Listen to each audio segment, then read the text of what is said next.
Ever wondered who really runs the Philippines economy? It's not the tycoons you see in the news, but women running billion-dollar empires while staying out of the headlines. From pharmacy queens to retail visionaries, these are the hidden power players reshaping the nation's wealth. Stick till the end, because you'll be shocked to find out who's at number 1. Number 5. Soledad Neni. Open Cojuangco, the matriarch of San Miguel now. If you've ever cracked open a bottle of San Miguel beer or driven on a tollway built by SMC, you've brushed shoulders with Soledad Cojuangco, one of the Philippines' most discreet billionaires and arguably, its most powerful widow. But here's where her story takes a wild turn. Soledad's late husband, Eduardo Danding Cojuangco Jr., was no ordinary businessman. He was a titan, part politician, part industrialist, and part myth. His life was a tangled web of empire building and controversy, from the Coco Levy Fund saga to the takeover of San Miguel Corporation, a company that went from brewing beer to building airports. But after his passing in 2020, Soledad became the Cojuangco family's matriarch, the steady hand behind a 1.5 trillion peso empire that touches nearly every Filipino life. Number 4. The Campos Sisters. The silent pillars of Philippine healthcare. Let's kick things off with a family whose influence runs deeper than anyone realizes. If you've ever popped a paracetamol, treated a cough, or stocked up on vitamins in the Philippines, there are high chances you've unknowingly handed a few pesos to the Campos dynasty.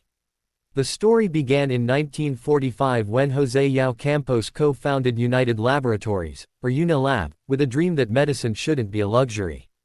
He started with a tiny pharmacy in post-war Manila, a time when penicillin was rarer than gold, and turned it into a pharmaceutical powerhouse that now controls a quarter of the entire Philippine drug market. Number 3. Betty Yong, the queen of instant noodles. Let's put a little tastefulness to our list.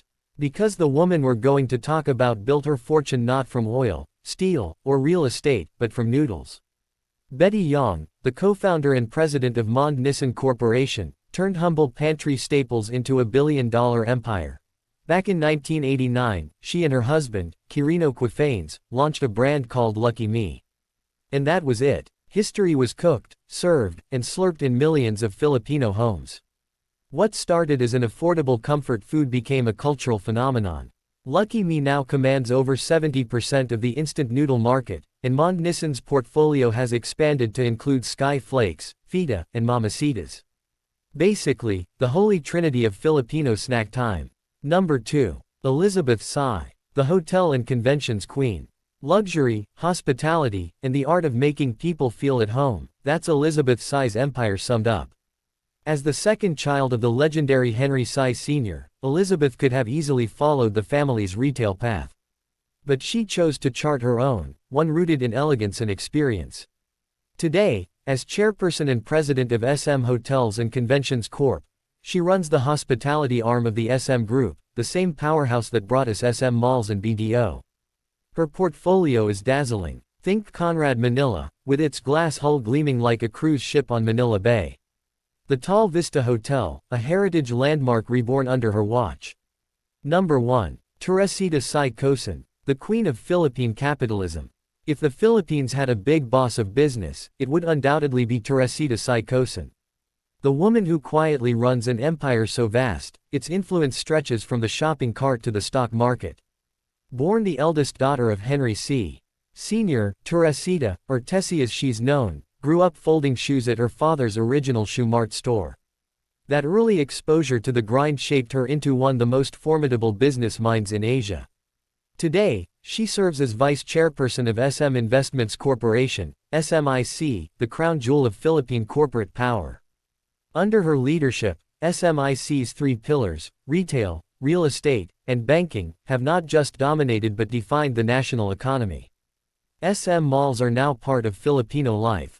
BDO Unibank is the largest bank in the country, and SM Prime Holdings is one of the most valuable property firms in Southeast Asia. And there you have it, the 5 richest women from the Philippines. Which one of these females fascinated you the most? Let us know in the comments, and for more such peeks into the lives of the rich, take a look at our channel.